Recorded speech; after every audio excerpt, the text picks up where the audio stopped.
All right, listen up, because I'm about to tell you the wildest financial story ever. A story from 1720 that basically invented every modern economic screw-up we still deal with today. I'm talking bubbles, hype, insider trading, political corruption, influencer-level manipulation, all of it. And the funniest part? It wasn't crypto or meme stocks. It was two gigantic financial fantasies, one in France, one in Britain, run by guys who thought they'd hacked the money system. Spoiler, they did not. So here's the setup. Europe in the early 1700s? Total disaster. War debts everywhere. Kings so broke, they were basically doing financial parkour to stay alive. People were exhausted, hungry, and ready to believe in any miracle. Enter John Law, a Scottish gambler. Not even exaggerating, he was literally a gambler. But charming, brilliant at numbers, and full of big ideas. His pitch was simple. Money doesn't need gold, it needs trust. France heard that and said, "Yeah, sure, we've tried everything else." And Britain, not wanting to miss out on the chaos, said, "Hold my beer, we can outscam that." John Law becomes the guy in charge of France's entire financial system. He creates the Mississippi Company and sells it like the opportunity of the century. He claimed Louisiana was basically paradise. Gold everywhere, silver everywhere, magical lands, booming colonies, endless riches. Reality? Louisiana was mostly mud, mosquitoes, heat, swamps, and alligators with emotional issues. But nobody cared. Shares exploded. Ordinary people sold their furniture, their farmland, family jewels, everything to buy stock. Paris turned into one giant casino. Everyone thought they were about to become millionaires overnight. Across the channel, Britain was watching France lose its mind and said, "This looks stupid and profitable. Let's do it." And boom, the South Sea Company was hyped to infinity.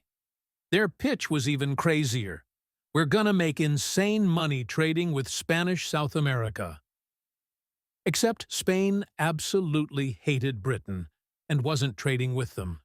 But details. The South Sea Company bribed politicians, handed out shares to powerful people, and sold the whole country on a fantasy.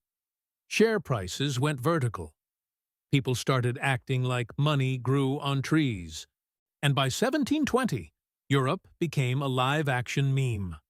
Servants buying shares, farmers buying shares, people who couldn't even read were buying shares.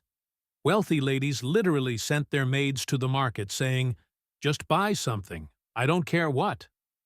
And then the fake companies showed up. My favorite, a company for an undertaking of great advantage, but no one to know what it is, which is old-fashioned code for "give us your money and shut up." And people still invested.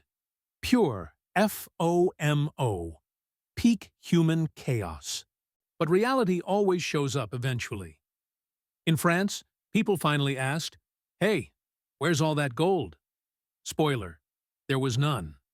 Confidence collapsed instantly. Everyone tried to cash out at once.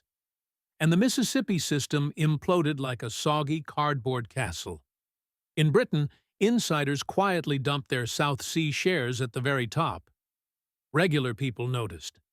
Panic spread like wildfire, and the share price fell faster than a rock thrown off a cliff. Two bubbles, two countries, same year, same stupidity. The fallout was brutal. In France, John Law, once celebrated as a genius, was now hated more than rotten bread. He escaped Paris dressed in a cloak at night, basically running for his life. Meanwhile, in Britain, Parliament had to investigate half the government because everyone had dirty hands in the South Sea mess.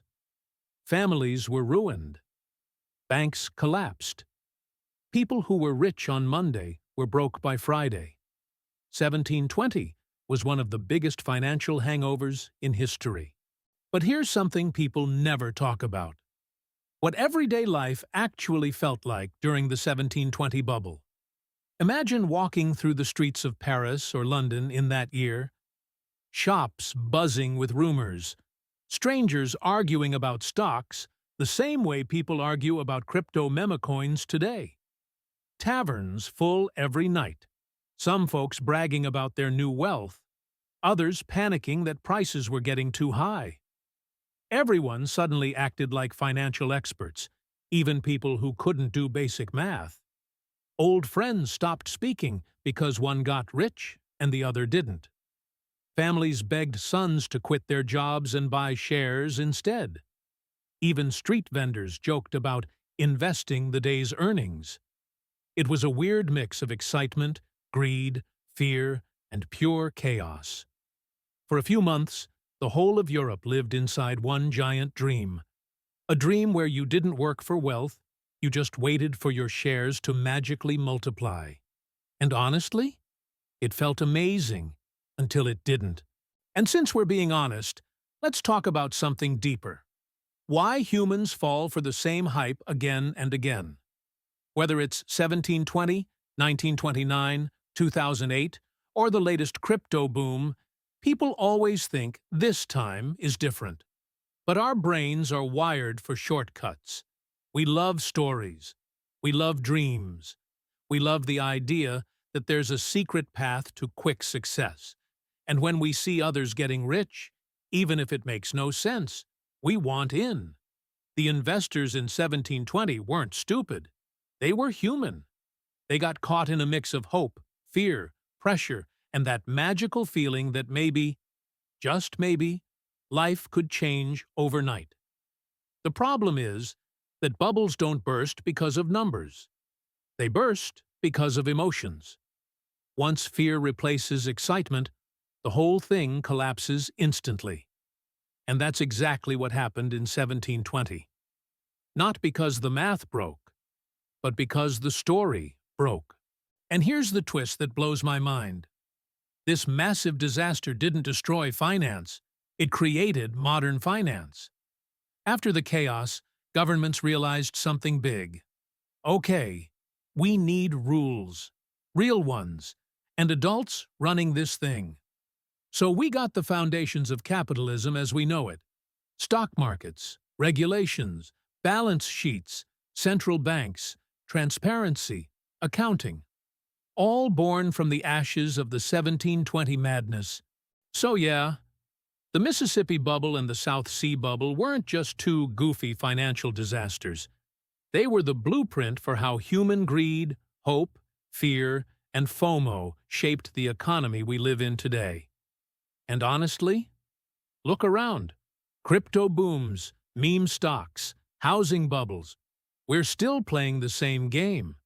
But that is something we'll dive into in another episode.